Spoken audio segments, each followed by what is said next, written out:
Hello everyone, today we're going to talk about how to prepare for sealed events, drafts or pre-releases, anything of that kind. So, to help me with that, I have this box from our sponsor at Miss Atom. I will open it up first and then we will talk about, well, the sponsorship deal.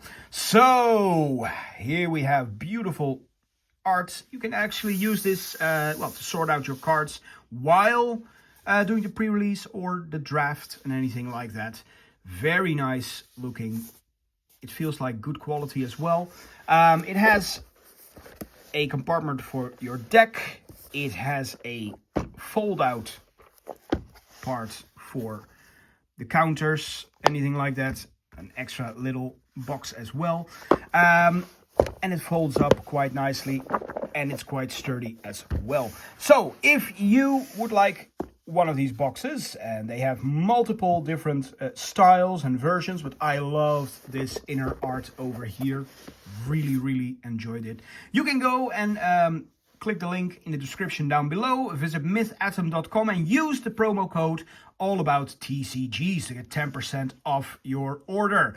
And it really helps out the channel if you do so. So thanks again to mythatom.com for sponsoring me with this box. Now then, let's get on to the video. If you are going to play in a new set, pre-release or anything, what I usually do is I don't even read spoilers. I just do it with the cards that I have. I open everything up. I separate them into piles of color. Multicolor artifacts are all separated as well. Lands go on to the side. And then, this is purely for Magic, of course. And then I will take a look at where are my powerful rares, mythics, and uncommons. Because uncommons are actually quite decent. And they are actually signaling what kind of color you are going to play. And from that onward, I will try to build around that theme. Maybe find some more cards in. Sometimes I will splash, but that's a whole different topic. How do you prepare is the topic of the video, of course. I do not look at spoilers at all. Maybe at the beginning, but once spoiler season is going on, it's just too much for me. I just like to open everything up, see what the set does. Maybe the first game I will lose because I will be playing against cards that I don't know even exist, so I will take risks without thinking about, oh, he may have this or that. No, I just do what I like best and just go ahead with the cards that I get. So, to properly prepare, how do we do it then? We make sure to have in our deck space at least 60 sleeves of one color. I use the Dragon Shields. I've used these for quite a while now. They're still going strong. 60, that will fit perfectly well. And I have 10 of each basic land as well. 10.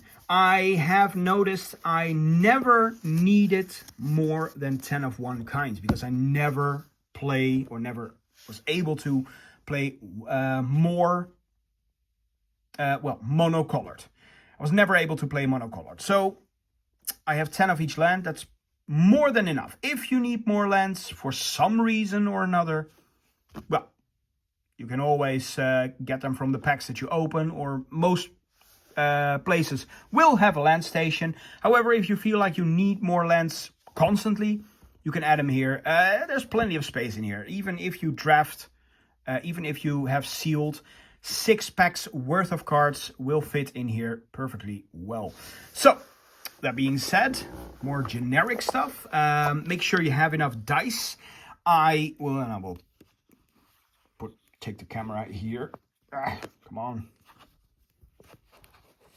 I will show you guys. I usually have some 6-sided dice. I have a 12-sided die, 10-sided die for poison, just in case. And I have a regular 20-sided die to use for my life total. If I have more life one way or another, I will use the regular 6-sided dice. I have 1+1+1 counter. I want to get more, but I actually lost the rest of them. So yeah, that's something that can be expanded upon. Right, so that is my basic dice kit. I never need more than I have in this. Then I have in the little box over here tokens, and usually I have a set of all tokens for the current set. And if there are multiple versions of it, like for example the allies in this case, in the avatar case, I will have one of each. However, if there's only one, a good example is, well, I just like having that. Spirits, for example. I will have two of each, because when you play one, it has summoning sickness. And when you play the next turn another one, this one doesn't have summoning sickness and this one has. It keeps track of stuff more easily. And if you attack with one and keep the rest behind as a blocker, they can also signify that. And then you can, yeah, make more tokens with dice. So yeah, I have two of each token every single set. I try to do my best during the pre-release to gather all of them before the drafts are initiated.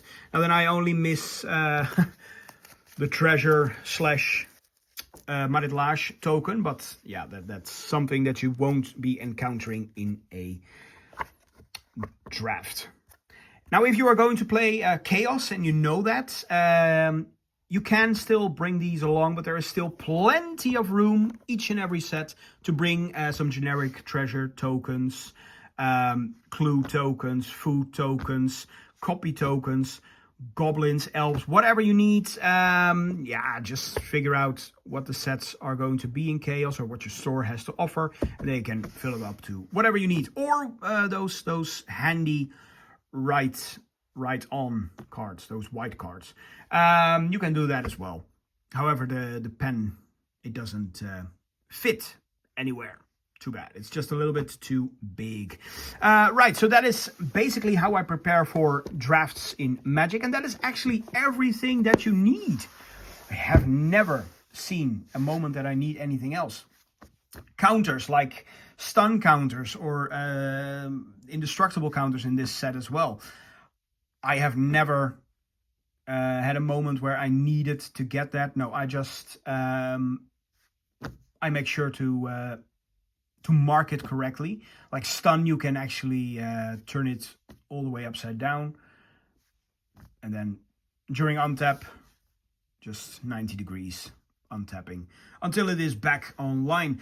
Other stuff, indestructible stuff, I have not found a decent way to mark that yet. The punch out things are just too flimsy for me. But if you have punch out tokens and you like to use them, you can actually, there's still plenty of room in here.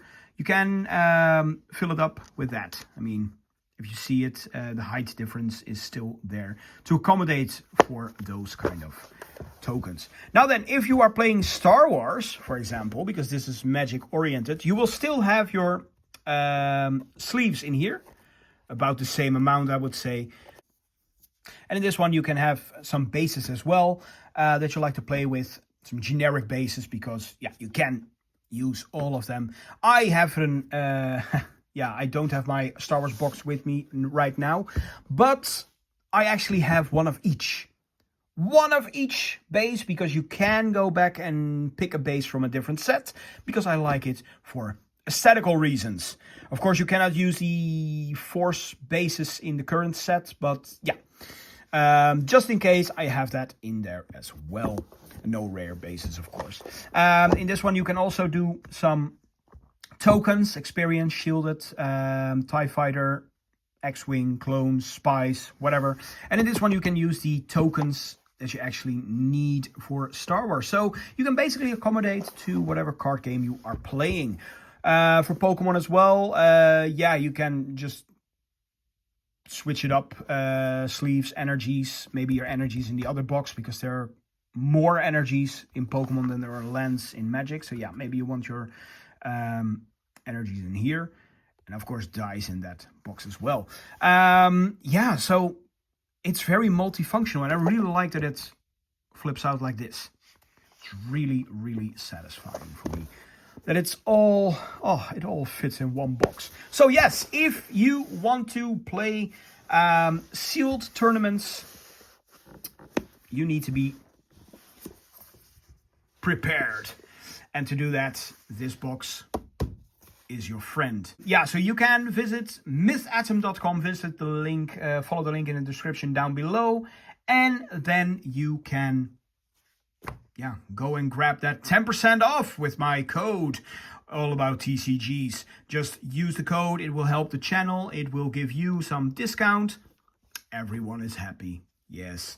Thank you all very much for watching. It was a bit of a different video this time. I want to experiment a little bit more with these kind of stuff. So if you liked it, please let me know. Give some feedback as well as what you want to see next, like this, or what I could have done better. Maybe I will remake this video for different card games as well. That could be a thing. Whatever you guys like. So, thank you all very much for watching. I hope you enjoyed it. Thanks to the Patreons. And of course, thanks to mythatom.com. Again, visit their website in the comments down in the description down below. Visit the link. Grab that discount with all about TCGs code. And I hope to see you all next time. Bye-bye.